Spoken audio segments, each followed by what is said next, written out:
Okay, so number one, you're supposed to, hey, and obviously, guys, that's a range. If I haven't already said that, that's not radius. You just read it wrong. Okay.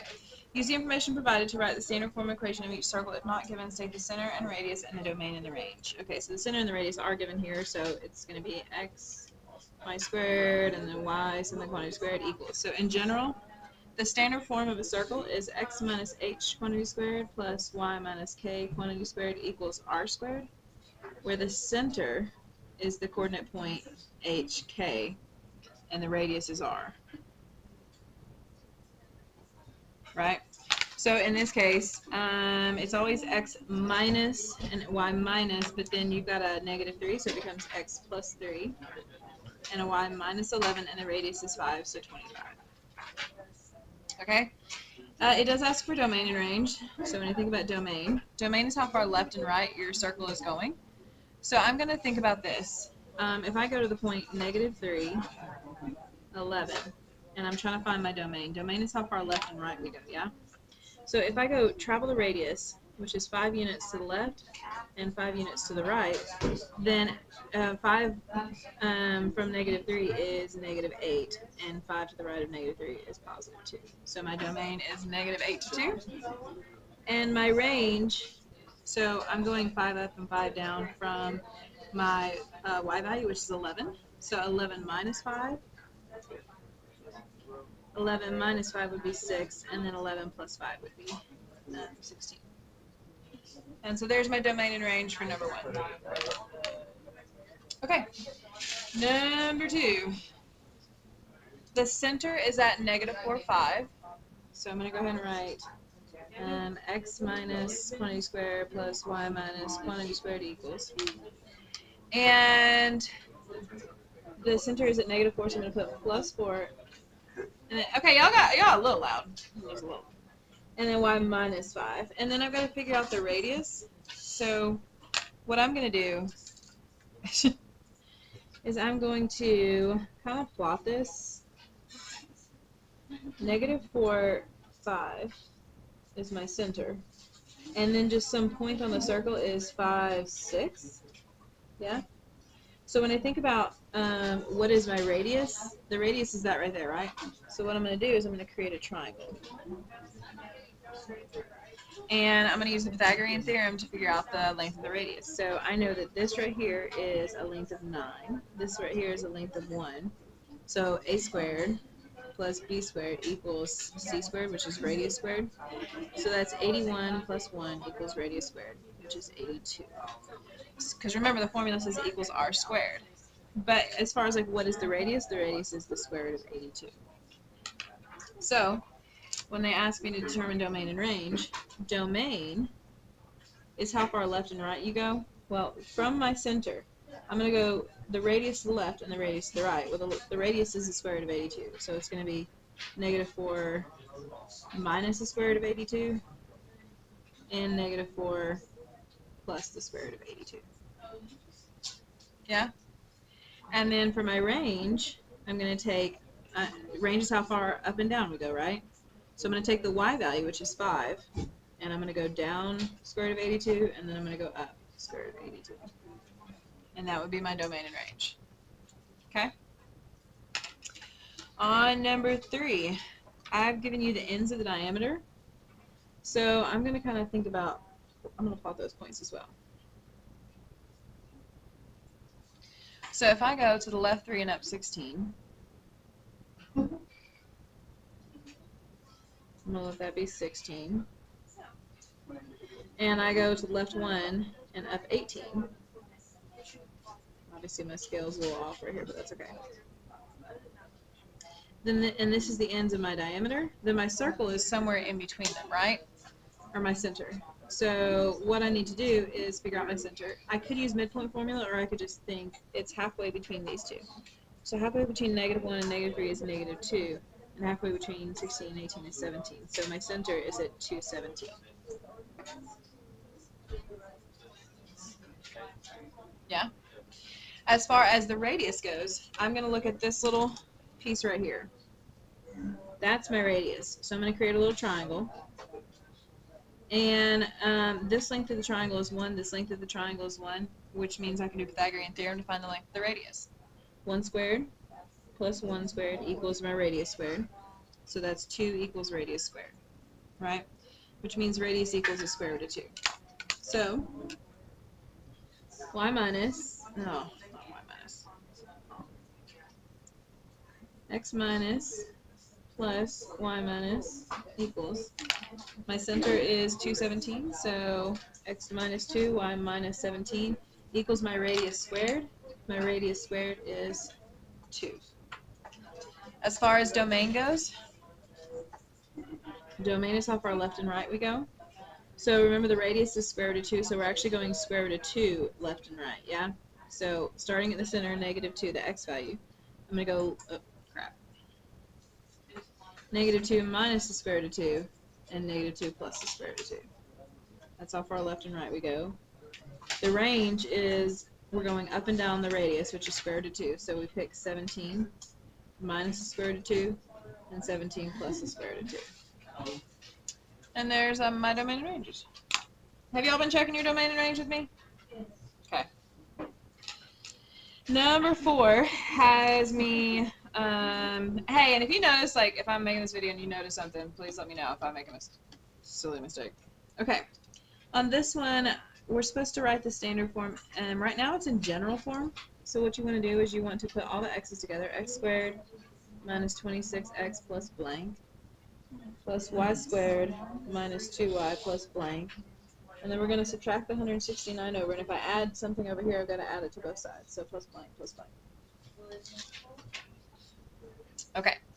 So the goal is to complete the square for the x and for the y. So it's x something squared plus y something squared equals. I'm going to take the middle term, -26, and remember that you just cut that in half. So -26 divided by 2 is -13. So we put minus 13 right there. But the only way that x minus 13 quantity squared equals this right here is if the last term is 13 squared, which is 169. So I'm going to add 169 to both sides. And then on the other side, I've got this -2y, so I'm going to divide -2 by 2 and get -1, so I'm going to put -1.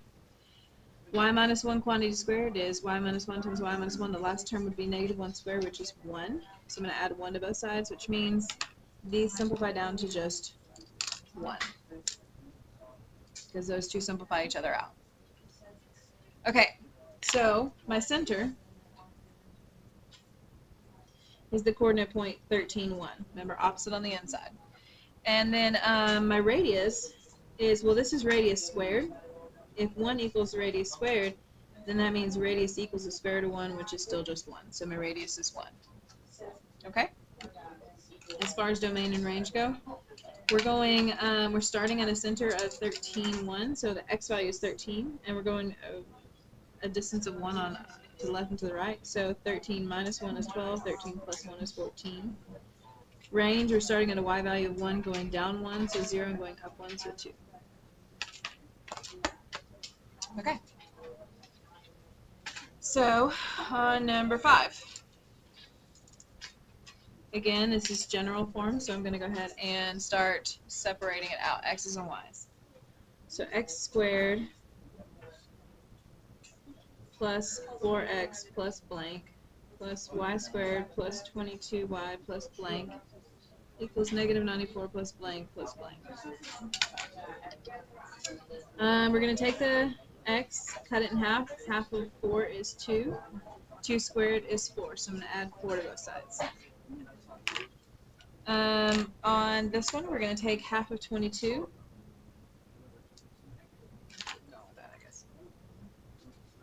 And that's 11, and 11 squared is 121, so we're going to add 121 to both sides. So remember, now this equals this. There's no reason to get this wrong ever, because y plus 11 times y plus 11, you could literally multiply it out, and you would get that it's 121, okay? So it's not just like a trick or a pattern. Well, it is a pattern, but it's not a trick. Okay. So -94 plus 4 is -90, so 31? Yeah? Okay. So that means that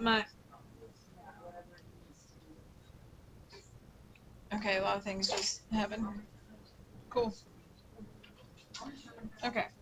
My center is the coordinate point -2, -11. And my radius is the square root of 31. Because remember, this is r squared equals 31, which means r equals the square root of 31. Okay. So as far as domain and range go, domain, you start with the x value, and you go left the radius, and then you go right the radius. As far as range goes, you start with the y value, and you go down the radius, and then you go up the radius. And there you go. Okay. Number 6.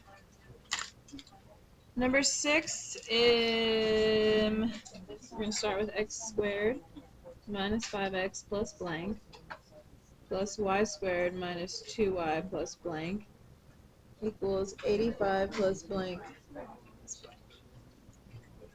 Alright, here we go. We're going to put this into a perfect square. Complete the square for y. And then there we go. Okay, so this is a little bit weird because when you cut that in half, you get -5 divided by 2. And when you square that, that's 25 over 4. So we're actually going to add 25 fourths to both sides. Okay. On this one, you take -2, you cut it in half, you get -1. 1 squared is 1, so we're going to add that, right? So when I think about adding these, 86 plus 25 fourths, because 85 plus 1. I'm going to find a common denominator, so I'm going to multiply top and bottom by 4. 344. So 344 plus 25 is 369 over 4. Okay, so that is what this equals, okay? Which means radius squared equals 369 divided by 4. Which means radius equals the square root of 369 divided by 4. 369 is, but it is divisible by 36. No, not 36. It's divisible by what? 369 divided by 4. No, just kidding. 369 divided by 9. 41. So that is 9 times 41. I don't think I would count off if you didn't do that, but anyway. So you could say it's 9 times 41 over, well, okay, and then the square root of 4 is 2. So you could say 3 square roots of 41 over 2. If you left it like that, I wouldn't count off, but it is that. Okay, so my center is the coordinate point 5 halves 1. My domain, you start with the x value 5 halves, and we subtract 3 root 41 over 2, and then we add. Now, in fact, because they both have a denominator of 2, I could have combined them and said 5 minus 3 root 41 all over 2, and 5 plus 3 root 41 all over 2, but we'll just leave it. And then range is 1 minus 3 root 41 over 2, and 1 plus 3 root 41 over 2.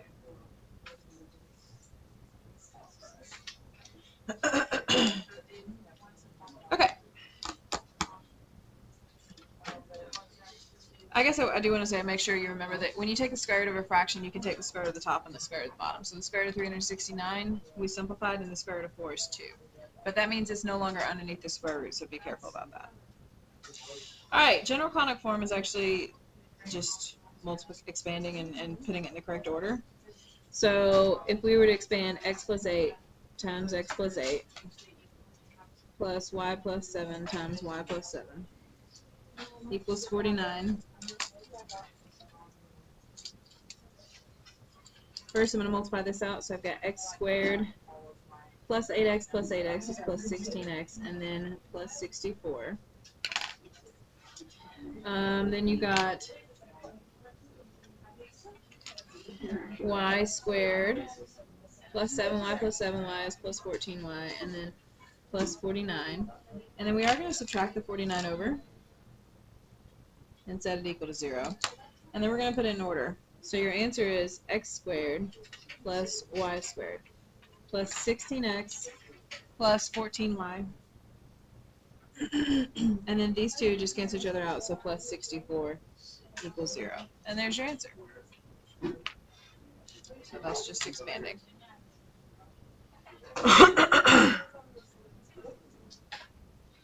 Number 8, I'm going to expand x minus 10 times x minus 10 plus y plus 2 times y plus 2 equals 36. A lot of this you can probably just do in your head, and I'm perfectly fine with you doing that. X squared minus 20x plus 100 plus y squared plus 4y plus 4 minus 36 equals 0. Final answer, x squared plus y squared minus 20x plus 4y. 100 minus 36 is 64, so 68 equals 0. Okay. And there's my answer for that. On number 9. Number 9 starts off with a linear function for x less than -1. So what I always do with a linear function, if I've got a starting point, I'm going to plug it in. I'm going to start there, and then I'm just going to travel the slope. So I'm going to plug in -1. So -1 minus 2 is 1 minus 2, which is -1. So at -1, I'm going to go to -1. It's not defined, so I'm going to put an open circle. Now the slope is -1, which generally means go down 1 and to the right, but it's to the left of -1, so I'm going to go up and to the left. So you should have this linear function to the left of -1. This right here is just a coordinate point. It says let y equals 0 when x equals -1. So at -1, the value is 0. So there's just a closed circle at 0. And then this right here is a cubic function. So let's talk about it. I've got a -x cubed plus 4. So first off, x cubed looks like this, yeah? A negative, we'll flip it over the x, so now this will go down, so it looks like that. Plus 4 means I shifted up 4, so it should look like that. So I'm going to go up 4 and put my starting point. Now a cubic pattern is over 1, in this case down 1, over 2, down 8, left 1, up 1, left 2, up 8. So I'm going to go right 1, down 1, right 2, down 8. So from 4, that puts me at -4.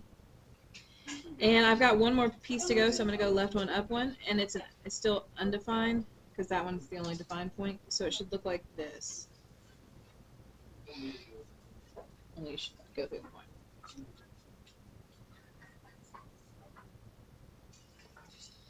So what you had for that one? Hey, please make sure, everyone, make sure that you're solid on the next piece that I want from you on these.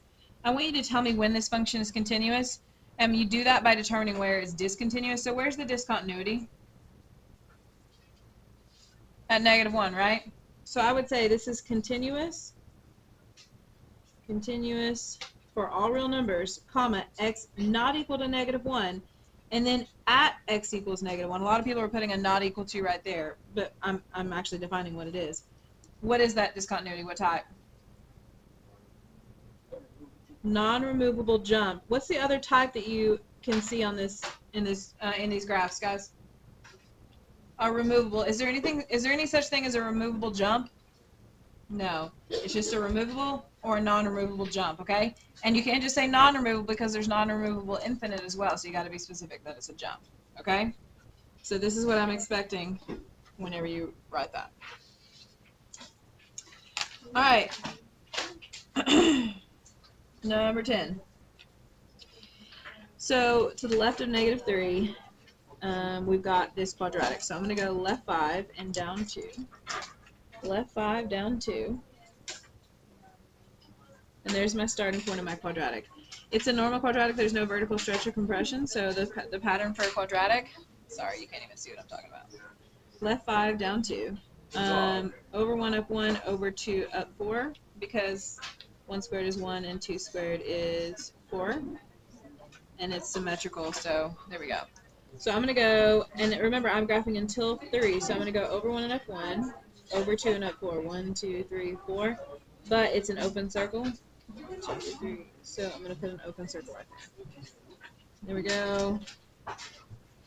And then the next one is 3 and 9. 3 squared is 9, and so 9 from negative 2 is 7, so I'm going to go ahead and plot that for you. So we see this parabola.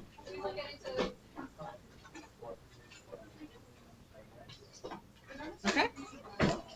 The next part is just 2 from negative 3 to 0. So from negative 3 to 0, the function is 2, but it's still open circled, so this is still just an open circle, horizontal line across it 2, until you reach 0, and then it's not defined, so open circle again. The next piece is, hey, do you all know what the square root of 4 minus x squared is? Well, a half of 1, right? So if you were to square both sides, you get this. If you add x squared over, you get x squared plus y squared equals 4. So that's just x minus 0 quantity squared plus y minus 0 quantity squared equals 4, which is my radius squared, 2 squared. So when you take the square root, you only get the top half. Okay, so that's a semicircle, but we're only graphing it. So normally it would be, with this being 2 and this being negative 2, but we're only graphing from 0 to 2, the top half. So it's actually this piece right here. And that closes the circle because the radius is 2, and that's this piece right there, so it's a semicircle. It's like that. Alright, and then the last one is a linear function. It says for x greater than or equal to 2, so what I'm going to do is I'm going to plug in 2. 4 times 2 minus 5 is 8 minus 5, which is 3. So at 2, we're at 3. 1, 2, 3. That is a closed circle. And then travel the slope, like 4, 1, 2, 3, 4 over 1. And there we go. Okay, so as far as my function goes, this is continuous for all real numbers except at negative 3. That's continuous, and at 2. At x equals negative 3, we've got a removable discontinuity. And at x equals 2, and you should prop the door open, we have a non-removable jump. Bye. Okay. Good? Do you have lunch? What do you have?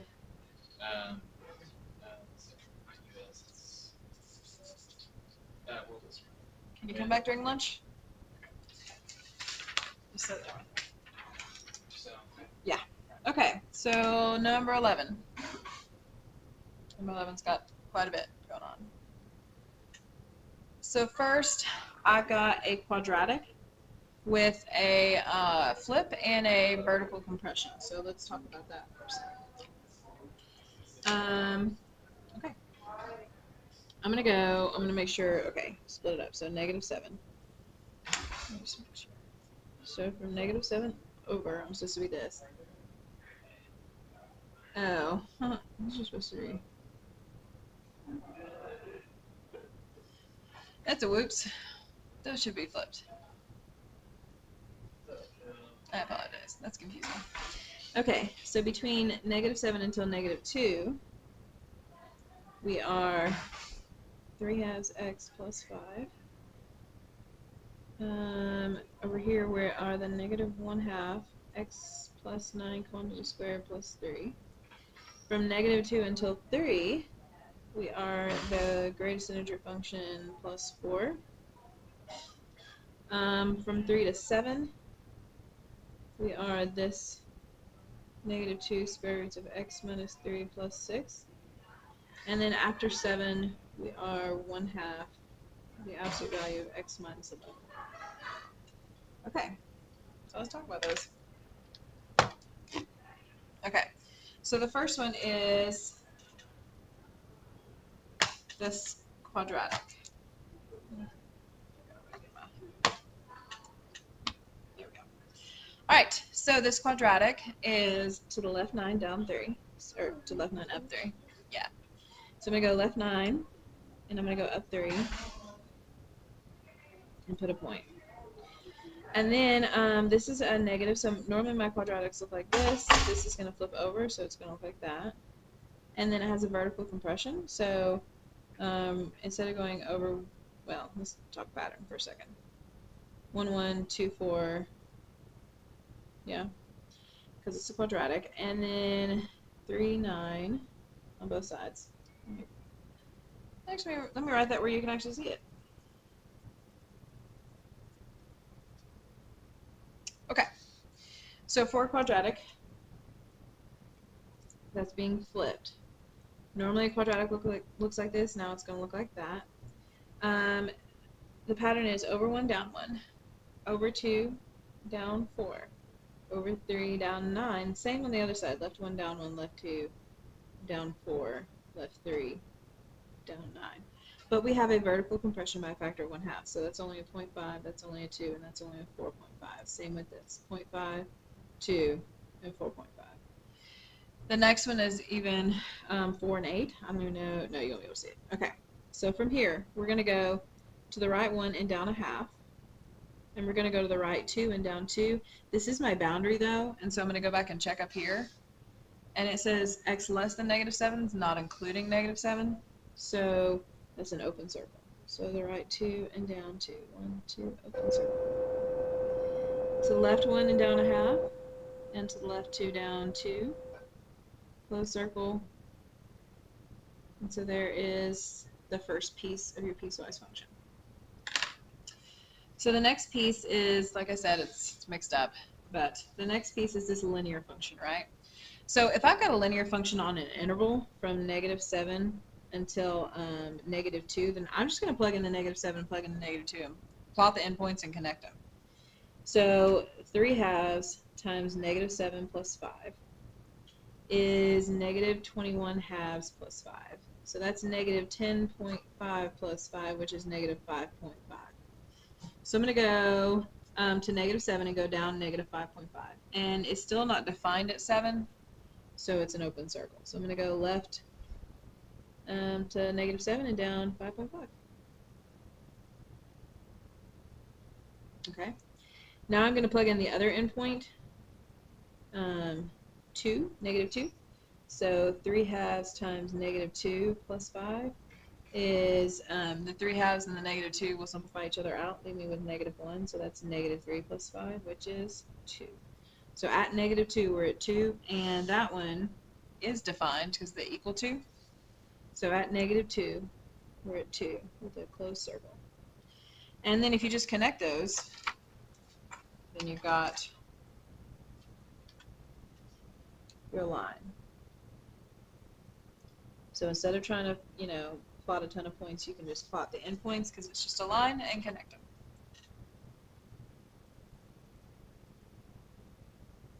Okay. This does kind of follow in line. I think if we kept on going, it looks like it would cross at 5. And in fact, if you wanted to, you could say plot it at 5, but erase it later, and then say up 3 over 2, or down 3, or down 3 left 2, down 3 left 2, down 3 left 2, and then this just kind of leads you to right there in the half. Okay. The next function is the greatest integer function plus 4. So the greatest integer function is, in this case, it's going through 0, so that's a good way for me to start it. I'm going to out to the side, just think about this. Greatest integer function, just a reminder, you are 0 until you are 1. Once you reach 1, then you're 1. Until you are 2, and once you reach 2, you are now 2, right? So when I think about this function right here, it's just the number that it is until it's the next number. But then we're adding 4 to it, right? So at 0, we should be 0, but then we add 4. So I'm 4 until I reach 1, and then I'm 5. Until I reach 2, and then I'm 6, until I reach 3. Now, I need to go back up here. At 3, it's not defined. So normally I would say go up here, and at 3 we would have one more point, but it's not defined there, so we just don't. Okay, and I'm going to keep on going to the left. I'm here until I'm there. And this, it doesn't include -2 on the interval, so that would be an open circle, but it's okay because it's already closed. And that's an open circle. So there we go. Okay. The next piece is this square root function. So let's talk about that. I've got a square root function that normally looks like this. So square roots normally look like that. And then I'm flipping it over the x, so that means it looks like this, not that. And I've got a vertical stretch by a factor of 2. So normally a square root, the square root of 1 is 1, the square root of 4 is 2.